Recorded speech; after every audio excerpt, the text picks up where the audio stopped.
Lahat abalang-abala, lahat nakaabang na, lahat sabik na makisaya sa grandiosong kaganapan, ang Mardi Gras at Float Parade ng Tuna Festival 2009. Alas 2 pa lang ng hapon ay nagsimula na magtungo sa mga pangunahing lansangan ng syudad ang mga generals kabilang ang Pioneer Avenue para saksihan ang mga kaganapan sa 41st Charter Anniversary at 11th Tuna Festival.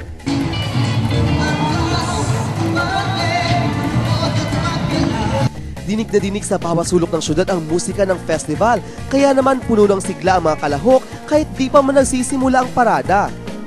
Unang pagkakataon umano na maipakilala ang Mardi Gras sa pagdiriwang, kaya naman bigay todo na ang mga mag-aaral kahit naghahanda pa lang sa kanilang sayaw.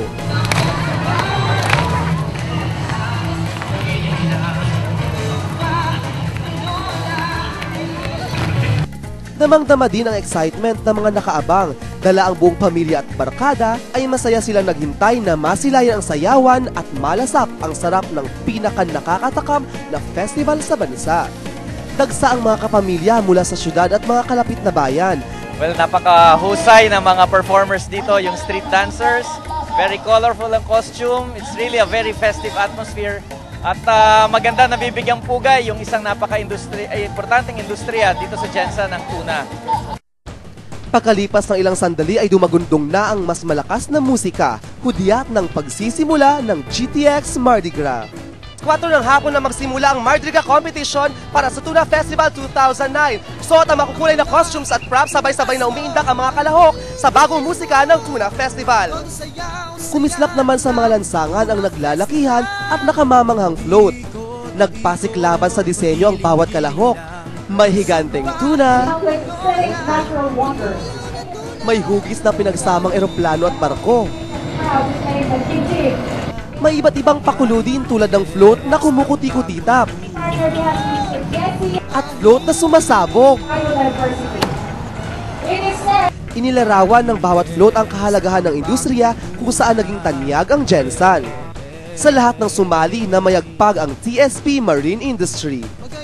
Mula sa Pioneer at Rojas Avenue ay nagtungo ang pwersa ng MUS sa Oval Plaza Grounds. Doon ay tinanghal din ang makukulay na sayaw. Bawat kupunan ay ipinamalas ang kanilang galing. Isinalaysay sa kanilang pag-indak ang makabuluhang kwento at kultura ng syudad. Higit na napansin ang galing ng SPED Integrated School sa elementary category. Iniuwi naman ng General Santos City National Secondary School of Arts and Trades ang kampyonato sa high school level. Present sa programa si Mayor Pedro Acharon Jr., Congresswoman Darlene Antonino Custodio at maging si dating Pangulong Joseph Estrada. Pinarangalan din sa gabing iyon ang mga dakilang mandaragat ng Jensen sa Karagatan Awards 2009. Kinilala ang kanilang naging kontribusyon sa paglago ng tuna industry. Lubos po namin pasasalamat sa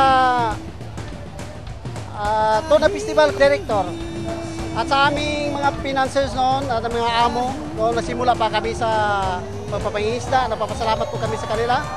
Buong maghapon ay tinutukan ng generals at mga bisita ang selebrasyon. Uminit at umambon man ay matyaga silang nag-abang. Proud na proud po ako kasi ngayon na ako dito na Tuna Festival. Ngayon lang na Tuna Festival na-enjoy ako ng sobra-sobra.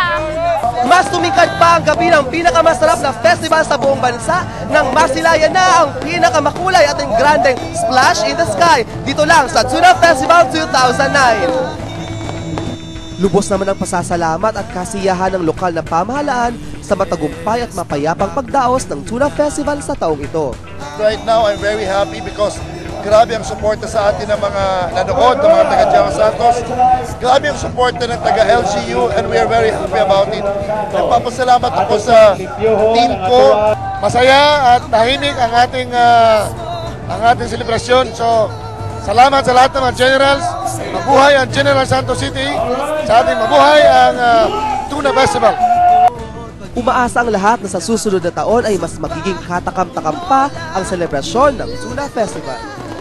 Tumutok lang dito sa ABS-CBN para sa TV special ng Tuna Festival 2009. Ako si Jofer para sa Magandang Umaga sa Flyjet.